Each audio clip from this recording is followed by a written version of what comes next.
चलिए जानते हैं आज की सेलेक्टेड काम की छत्तीसगढ़ की 25 महत्वपूर्ण बड़ी खबरों को सिर्फ 5 मिनट में। और उससे पहले आप इस वीडियो को लाइक नहीं किए हैं तो लाइक करें और इस चैनल को सब्सक्राइब करें। ऐसे बोली 5,000 भेज देना, मैं 10, 20, 50,000 वाली नहीं हूँ। बिलासपुर में रिश्वत मांगने का वीडियो वायरल, शेरशाह केस में पेश करना था चालान। छत्तीसगढ़ के बिलासपुर में महिला सब इंस्पेक्टर के रिश्वत मांगने का वीडियो सामने आया है, जिसमें वो चालान पेश करने के लिए पैसों की मांग कर रही है। कह रही है कि वो 10, 20, 50,000 वाली नहीं है, सिर्फ 5,000 दे देना। अब एसपी रजनीश सिंह ने एसआई को लाइन अटैच कर दिया है, सीएसपी को जांच करने कहा है। मामला सिविल लाइन थाना क्षेत्र का है। दरअसल सिविल लाइन थाने में पदस्थ एसआई संतरा चौहान 2 महीना पहले दर्ज शेरशाह के एक मामले की जांच कर रही थी। 5 महिलाओं ने आरोपी प्रवीण कुमार सोनी के खिलाफ केस दर्ज कराई है। पुलिस ने गिरफ्तार कर उसे जेल भेज दिया है। जमानत पर रिहा होने पर महिलाओं ने उनसे समझौता कर लिया, लेकिन 1 महीने बाद भी महिला एसआई चालान पेश नहीं कर रही थी। चालान पेश नहीं होने से परेशान था आरोपी। इस केस में पुलिस चालान पेश नहीं कर रही थी, जिसके कारण आरोपी प्रवीण को पूरी तरह से राहत नहीं मिल पाई। वो बार बार थाने के चक्कर लगा रहा था। उसने महिला एसआई चौहान से चालान पेश करने के लिए बोला, तब उसने रुपए की मांग की। एसीबी ने नहीं लिया एक्शन, एसपी से शिकायत। महिला एसआई के रिश्वत मांगने से परेशान होकर प्रवीण सोनी ने एंटी करप्शन ब्यूरो एसीबी से शिकायत की, लेकिन एसीबी के अफसरों ने उसे रिकॉर्डिंग मांगी तो प्रवीण ने दे दी। लेकिन 1 महीने बाद भी जब एसीबी ने कार्रवाई नहीं की तो उसने वीडियो के साथ एसपी से शिकायत की। वीडियो को सोशल मीडिया पर भी वायरल कर दिया। शाहरुख खान धमकी केस, महाराष्ट्र पुलिस को मिली ट्रांजिट रिमांड। आरोपी वकील फैजान खान को रायपुर से मुंबई ले जाया जाएगा। 3 दिन तक होगी पूछताछ। एक्टर शाहरुख खान को धमकी मिलने के मामले में महाराष्ट्र पुलिस ने रायपुर के एक वकील को गिरफ्तार किया है। मंगलवार को ट्रांजिट रिमांड लेने के लिए रायपुर कोर्ट में उसे पेश किया गया था। कोर्ट ने 3 दिन की ट्रांजिट रिमांड दे दी है। आरोपी वकील फैजान खान को बांद्रा पुलिस स्टेशन पहुंचने का नोटिस दिया गया था। नहीं पहुंचने पर उसे रायपुर से गिरफ्तार किया गया। अब उसे बांद्रा कोर्ट में पेश कर रिमांड में लिया जाएगा। इससे पहले वकील ने कहा था कि उसका फ़ोन गुम हो चुका है, उसे जबरन फंसाने की कोशिश की जा रही है। वकील ने शाहरुख खान की एक फिल्म के डायलॉग पर आपत्ति जताई थी, जिसमें शाहरुख ने कहा था कि हिरन को पकाकर खा लो, उन्हें हिरन का शिकार करने में मज़ा आता है। फैजान ने इसकी शिकायत मुंबई और जोधपुर में की थी, जिसमें बताया कि हिरन को बिश्नोई समाज पूजता है। इस डायलॉग से उनकी आस्था को ठेस पहुंची है। पूछताछ में नहीं किया बांद्रा पुलिस का सहयोग। फैजान खान को मुंबई पुलिस ने 7 नवंबर को पूछताछ के लिए नोटिस दिया था, जिसमें फैजान खान को कहा गया था कि 11 नवंबर को बांद्रा पुलिस स्टेशन पहुंचे, जहां उससे शाहरुख खान को फ़ोन से मिली धमकी और 50 लाख रुपए मांगने के मामले में पूछताछ होनी थी।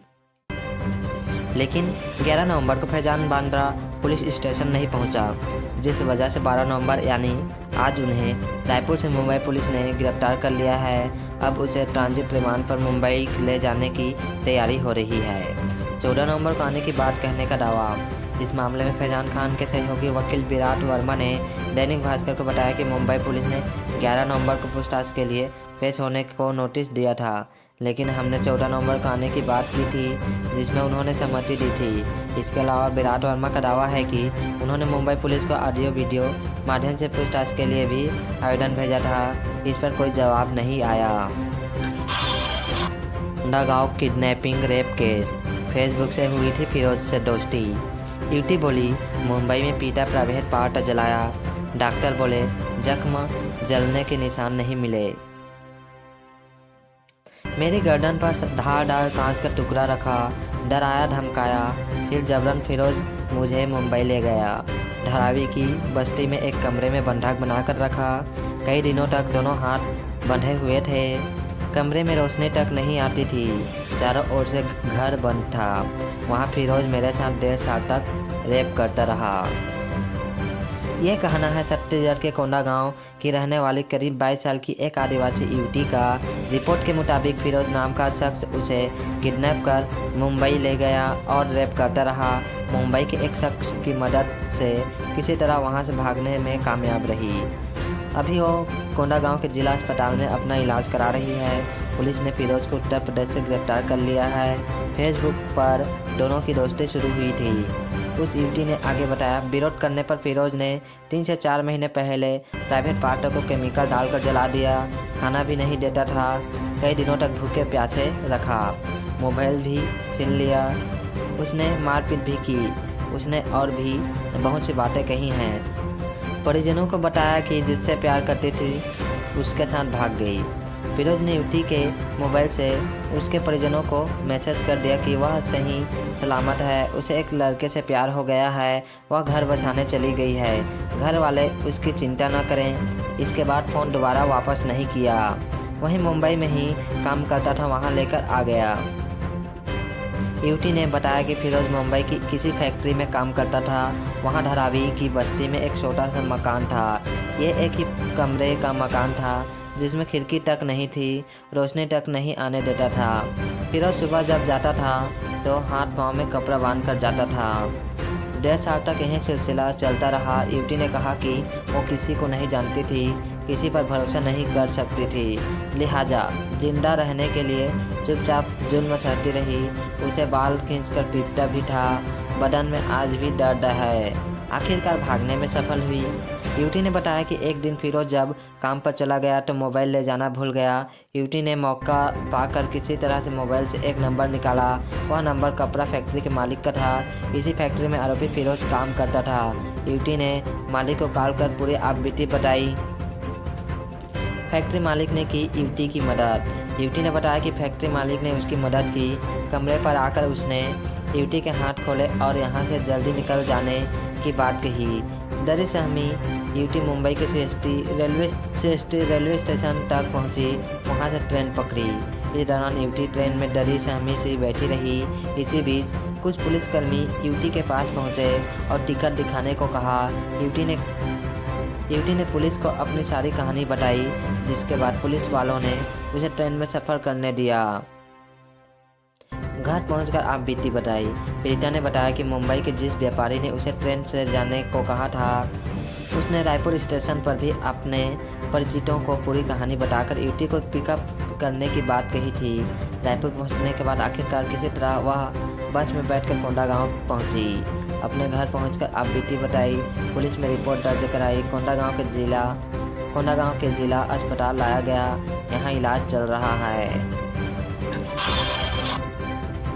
रायपुर में 24 घंटे महिला रही डिजिटल अरेस्ट। ठगों ने क्राइम ब्रांच अफसर बनकर 58 लाख वसूले।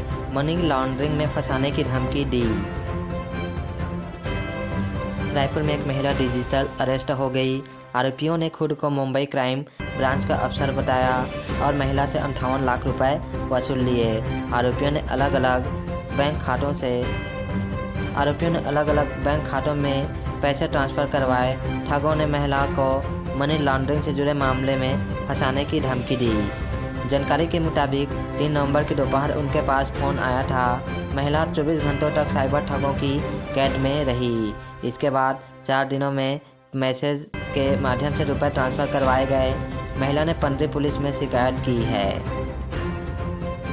आधार नंबर का दुरुपयोग होने का झांसा दिया। महुआ की रहने वाली MV लक्ष्मी ने बताया कि उनके पति ट्रेजरी डिपार्टमेंट में पोस्टेड थे। उनका देहांत हो चुका है।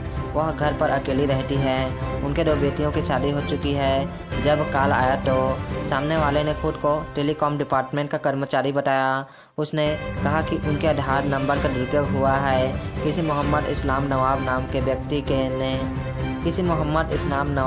व्यक्ति ने 311 बैंक अकाउंट खोल लिए हैं। इसके लिए आपको मुंबई आना पड़ेगा। मुंबई क्राइम ब्रांच का फर्जी अफसर बनकर वीडियो कॉल। इसके बाद फ़ोन पर युवक ने कहा कि वह कॉल को मुंबई क्राइम ब्रांच को ट्रांसफ़र कर रहा है। महिला के मुताबिक कुछ देर बाद वीडियो कॉल में विक्रम सिंह नाम का युवक आया। उसने पुलिस की वर्दी पहनी हुई थी। महिला को कहा गया कि 24 घंटे तक कॉल में जुड़ा रहना होगा, जब तक जाँच पूरी नहीं हो जाती है।